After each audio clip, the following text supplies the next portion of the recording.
नमस्कार, आप देख रहे हैं न्यूज़ 24। आपके साथ में रवि ठाकुर। शुरुआत करते हैं आज की बड़ी सियासी खबर से।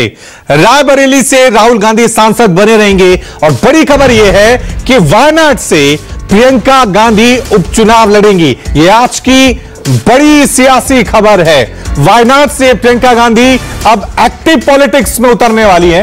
लोकसभा चुनाव खत्म हो चुके हैं। राहुल गांधी ने दो जगह से चुनाव लड़ा था, वायनाड और रायबरेली।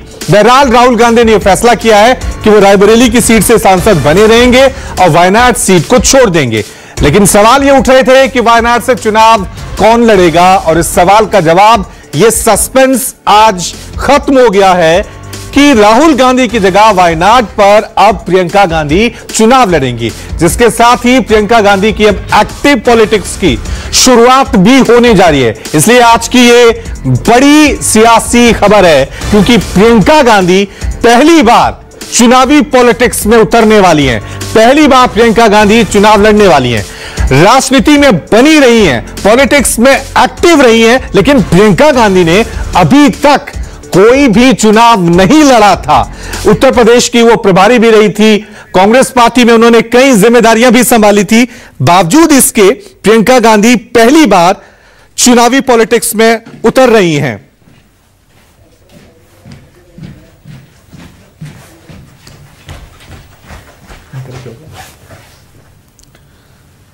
तो इस वक्त की खबर हम आपको बता रहे हैं, रायबरेली से मेरा पुराना काफी रिश्ता है, तो रायबरेली को लेकर भी अब बयान जो हैं वो देखने को मिल रहे हैं। हम बैठ के सभी ने, पार्टी ने ये तय कर दिया कि राहुल गांधी जी अपना रायबरेली का सीट रखना चाहिए, क्योंकि रायबरेली ये पहले से भी उनके बहुत नज़दीक है। उस फैमिली के साथ बड़ा जुड़ाव है वहाँ से, और पीढ़ियों से वहाँ पर वो लड़ते आए हैं। इसीलिए वहाँ के लोगों का भी कहना है और पार्टी के लोगों का भी कहना है कि पार्टी के लिए ये अच्छा होगा कि रायबरेली सीट वो रिटेन करे। मेरा रायबरेली से और वायनाड से इमोशनल कनेक्शन है। पिछले 5 सालों में मैं वायनाड का एमपी था और वायनाड के सब लोगों ने, हर पार्टी के लोगों ने प्यार दिया, तो उसके लिए मैं दिल से धन्यवाद करता हूं और पूरी जिंदगी उसको याद रखूंगा। प्रियंका वायनाड से चुनाव लड़ेगी, मगर मैं भी पीरियोडिकली वायनाड जाऊंगा और जो वायदे हमने वायनाड को किए थे उनको हम पूरा करेंगे। रायबरेली का पुराना रिश्ता है, काफ़ी खुशी हो रही है कि मैं उनको फिर से रिप्रेजेंट करूंगा, मगर आसान निर्णय नहीं था, मुश्किल निर्णय था, क्योंकि जुड़ाव दोनों के साथ है।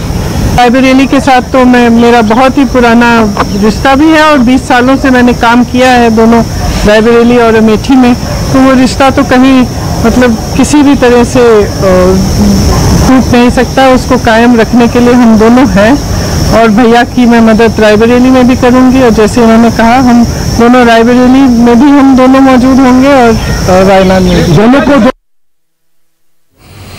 तो आज की बड़ी सियासी खबर यही है कि वायनाड से प्रियंका गांधी चुनाव लड़ने जा रही हैं। इस खबर पर और ज्यादा जानकारी के लिए सीधा रुक करते हैं मेरे सहयोगी, वरिष्ठ सहयोगी हमारे संजीव त्रिवेदी न्यूज रूम से हमारे साथ बने हुए। संजीव, आज की ये बड़ी सियासी खबर है, क्योंकि लगातार ये सवाल उठ रहे थे कि प्रियंका गांधी आखिरकार चुनाव कब लड़ेंगी। अब जब लोकसभा चुनाव खत्म हुए उसके बाद चुनावी पॉलिटिक्स में प्रियंका गांधी ने उतरने का फैसला किया है। संजीव, किस तरह से देखेंगे इस फैसले को?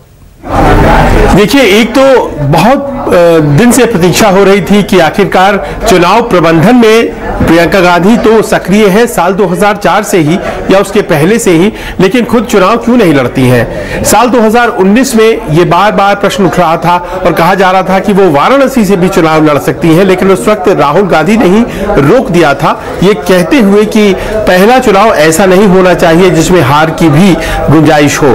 और देखिए आज जो सीट चुनी गई है प्रियंका गांधी के लिए, वो अपने आप में एक ऐसी सीट होने जा रही है जिसमें कांग्रेस का उम्मीदवार और खासतौर पर प्रियंका गांधी को एक अच्छी जीत मिलने की पूरी संभावना है। ऐसे में जबकि राहुल गांधी करीब 60% वोट लेकर वहां से विजय हुए थे और जो एनी राजा है सीपीआई के उम्मीदवार, उन्हें मात्र 26% वोट ही आए थे। भारतीय जनता पार्टी 13% लेकर तीसरे नंबर पर थी। तो एक तरह से यूं हम कह सकते हैं कि जब राहुल गांधी ने उस सीट को त्यागा है तो वहां एक ऐसे व्यक्ति की जरूरत थी जो दक्षिण का किला है कांग्रेस का, जो कि राहुल गांधी की वहां मौजूदगी से मजबूत हुआ था, वो और बेहतर हो। कर्नाटक में आज की तारीख में चुनाव है, वहां सरकार है कांग्रेस की, तेलंगाना में सरकार है और सरकार में मौजूद है तमिलनाडु में कांग्रेस। और ऐसे में जबकि 2026 में चुनाव है केरल में, यह अपने आप में महत्वपूर्ण है रवि कि प्रियंका गांधी वहां न केवल जाकर के अपना चुनाव जीतेंगी बल्कि वहां पर कांग्रेस पार्टी को इस कदर मजबूत करने की कोशिश करेंगी ताकि वो केरल में मजबूती से लेफ्ट को टक्कर दे सके। वहीं दूसरी तरफ राहुल गांधी का रायबरेली रहने का मतलब है जो हिंदी पट्टी में खासतौर पर उत्तर प्रदेश और बिहार में इस बार अपेक्षाकृत बेहतर सफलता, थोड़ी बेहतर ही कहेंगे लेकिन बेहतर सफलता कांग्रेस को मिली है, उसे और कंसोलिडेट किया जाए इस हिसाब से कि आने वाले दिनों में बिहार में 2025 में चुनाव है और उत्तर प्रदेश की बड़ी लड़ाई साल 2027 में है। जी क्योंकि संजीव हमने देखा है प्रियंका गांधी का ज्यादा इंटरेस्ट यूपी का था, क्योंकि विधानसभा जब चुनाव हुए थे तो वो कांग्रेस की प्रभारी वहां पे बनी थी, पूरी जिम्मेदारी उन्होंने संभाली थी। अब जब उन्होंने फैसला रायबरेली से नहीं लिया है, वायनाड से लिया है, तो इस फैसले को किस तरह से देख रहे हैं कि ये उनकी इच्छा थी या कहा गया पार्टी का एक ओवरऑल डिसीजन लिया कि नहीं अभी राहुल को हम जो हिंदी बेल्ट है वहां पे ज्यादा पोर्ट्रेट करेंगे, वहां पे ज्यादा उनकी ब्रांडिंग होगी, आप दक्षिण की जिम्मेदारी संभालिए। देखिए इसको इस तरह से देखा जाए रवि की 2019 में जब पहली दफा जनरल सेक्रेटरी बनाई गई प्रियंका गांधी, उन्हें उत्तर प्रदेश पूर्व की जिम्मेदारी दी गई, आपको याद होगा, और जो बाद में पूरी उत्तर प्रदेश की जिम्मेदारी में तब्दील हो गई जब पिक्चर से ज्योतिरादित्य सिंधिया हट गए।